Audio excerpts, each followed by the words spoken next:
Magandang araw mga kaibigan. Pag-usapan natin ngayon yung pagkikita ni FPRRD at Attorney Vic Rodriguez sa Hong Kong. Ano ang pinag-usapan doon? Nako, wala na. Lalong matataranta ang mga nandyan sa Malacanang sa meeting ng dalawang ito. Ongoing ngayon ang live stream ni kapatid Jojo de Guzman. Salamat Jojo dito sa impormasyon na binigay mo sa atin. Isa si Jojo sa mga hinahangaan kong political vlogger. Napakatalino itong kapatid na ito. Okay, pakinggan natin itong si Jojo de Guzman. Pero, bago yan, di ba nga may issue nga na kung saan sinasabi ni Maharlika at sinasabi rin ata ni Jason Sa at ni Attorney Vic na parang meron silang hawak na video na nagpupulburon. Sinabi pa nga ata ni Jason Sa na ayaw na niya makita ulit muli, parang ganun. So, ibig sabihin, meron siyang nakita ng video na nagpupulburon na itong sila Kuting at saka si Lisa Smugs. But, again, that will remain and still be an assumption until we see that video. Hanggang makita natin yung video na yan. Pero, kahit nasabihin na natin na assumption yan, hindi naman malayo mangyari yun. Dahil una, nasabi na ni FPRD, okay, meron siyang intel niyan. Pangalawa, nakikita na natin yung mga signs, yung mga mannerism na nagpupulburon. Pangatlo, may mga nag-account, may mga nagsasabi niyan.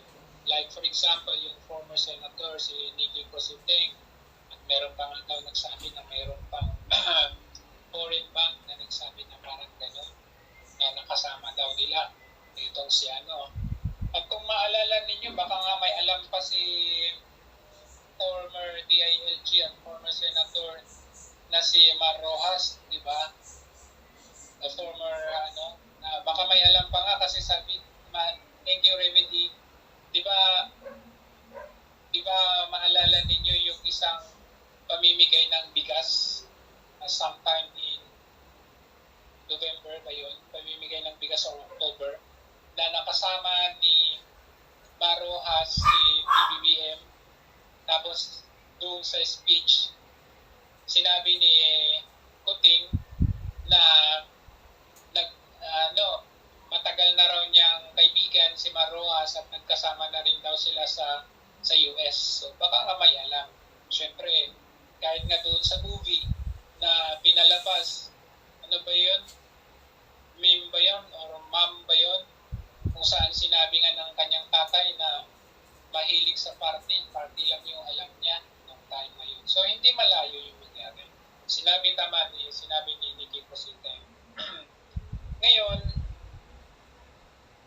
sometime in July,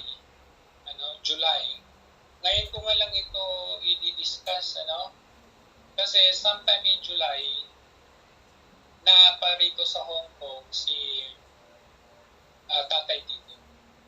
Tapos, nagulat ako na nakasama rin si Attorney Vic Rodriguez. So, tinanong ko yung kasamahan natin na nandun sa event. Nandun sa hotel na pinuntahan nila si Tatay Digong. So, ipapakita ko sa inyo yung usapan namin at yung larawan. At pag-uusapan natin. Well, ito ay just observation, kasi syempre may denial naman or merong pagkukubli. Hindi ko alam kung anong ikukubli nila or ano itatago nila. So, anyway, bago tayo mag-umpisa, Happy New Year po sa inyo lahat. Okay. So, klaro, nag-meeting si PRRD at Attorney Vic sa Hong Kong. Connecting the dots, nasabi na yan ni Maharlika na ang utos ng Malacanang na huwag ipadikit si Atty. Vic sa mga Duterte. Gagawan nila ng paraan na hindi magsama yung dalawa na yan. To a point, sabi ni Marlica, na offeran nila ng bagong posisyon si Atty. Vic. So ito, analysis ko lang ito Maraming alam itong si Atty. Vic sa mga sikreto o baho ng mag-asawang Marcos. At ayaw ng Malacanang na magpartner Atty. Vic at PRRD. Lalong-lalo na yan sa issue ng pulburon video. 100% sure ako. Alam ni Atty. Vic ang mga ginagawa ng kanyang best friend pagdating dyan sa pulburon.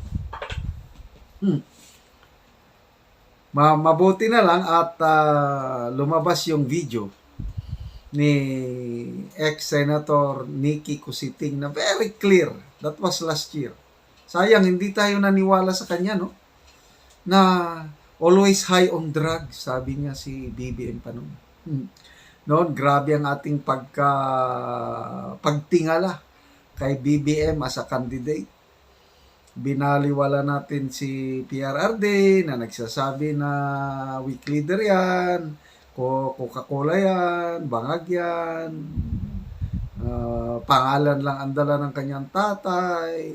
Binaliwala natin lahat. So,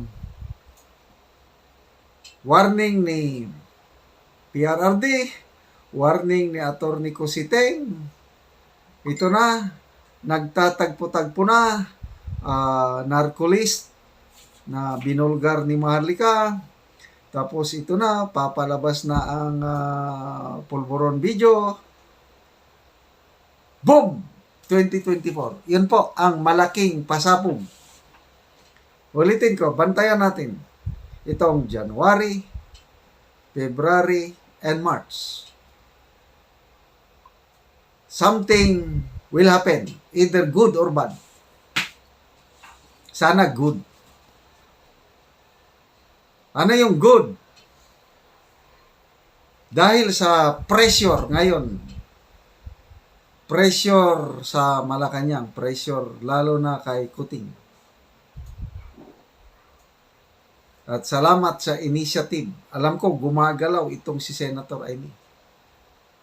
Kinukumbinsi niya ang kanyang kapatid na mag-resign na lang bago mahuli ang lahat. Dahil pag hindi mag-resign itong kanyang kapatid, pag sasabog na yung mga bomba yan, mapapahiya ang buong angkang Marcos at ang buong lahi ng Pilipino pag pinasabog nila yung mga bomba. Maraming bomba pasabog na hawak nitong si PRRD at Atty. Vic Rodriguez. Siya sa matter of time bago nila palabasin. Marami yung nagsasabi, bakit hindi pa palabasin yung pulburon video na yan? Eh kung ako lang ang may hawak, palabasin ko na. Kailang magtakbo muna ako sa Amerika. Hindi basta-basta ipalabas yan eh. Kailangan mo ng matibay na pader na sandalan pag ipalabas mo yan. Kasi ang binabangga mo nasa Malacanang. Kaya huwag po tayong mainip. Ito lang, ang analysis ko 3 buwan. January, February, March. At sinasabi ko, sana kaawaan tayo ng Diyos na mag-resign na ang nasa Malacanang. Layas na sila dyan. History repeat itself. At welcome, Her Excellency President Inday Zara Zimmerman Duterte. Di happy ang lahat. Sana ganyan. Kailan kung magmatigas, nandyan sa Malacanang, nako po, God forbids, baka magulo ang ating bansa. Sana naman hindi. Positive thinking lang ako. Doon ako sa non-violent. Kasi napatunayan na natin eh. Yung Marcos Sr., umalis. Walang dumanak na dugo. Erap, umalis. Walang dumanak na dugo. So sana ito rin. May kusang aalis at may kusang uupo na walang dumanak na dugo, ay di happy ang lahat. Good luck po, PRRD and Attorney Vic Rodriguez, sa inyong gagawing pasabog itong first quarter of 2024.